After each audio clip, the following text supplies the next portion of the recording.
Kasih menjadi landasan hidup yang utama.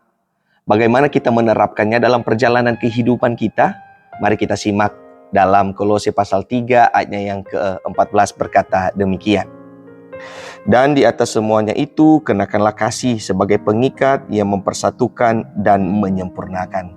Paulus mau mengingatkan kembali jemaat yang ada di Kolose tentang landasan hidup orang percaya. Yang paling utama adalah kasih. Kasih Kristus yang membuat jemaat boleh ada sampai pada saat ini. Kasih Kristus juga itulah yang menuntun, menguatkan, dan menyempurnakan perjalanan kehidupan berjemaat. Di sana bisa kita lihat bagaimana kasih menjadi landasan utama, dan itu yang akan memperkuat dalam persatuan dan yang menyempurnakan. Coba kita lihat sapu lidi.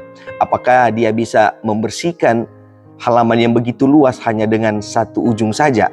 Tentu bisa, tapi dengan proses yang begitu berat, yang begitu lama, dan begitu panjang.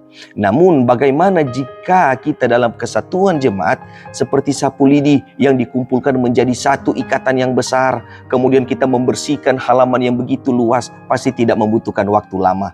Begitu juga pun dalam kesatuan dan persatuan dalam berjemaat, dalam keluarga, dan lain sebagainya. Ketika persatuan terus terbina, terus terjaga, itu akan membuat suatu kekuatan yang besar.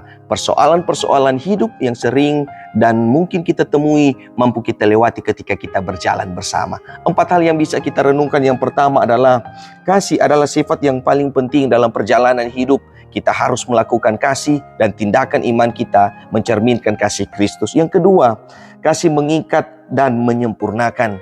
Ada dalam kesatuan serta persatuan yang mempererat. Kita saling menegur sapa, kita saling mengingatkan, dan kita saling menguatkan. Yang ketiga adalah kasih adalah sebagai standar hidup orang Kristen.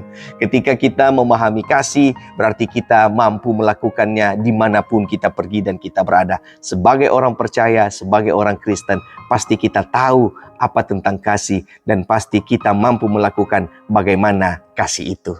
Dan yang terakhir adalah kasih sebagai tindakan, bukan hanya perasaan. Ingat, kasih adalah sebuah tindakan, bukan hanya perasaan atau perkataan saja. Tindakan yang nyata yang harus terus-menerus kita praktekkan dalam perjalanan kehidupan kita. Semoga hari ini penuh berkat. Tuhan memberkati kita sekalian. Amin.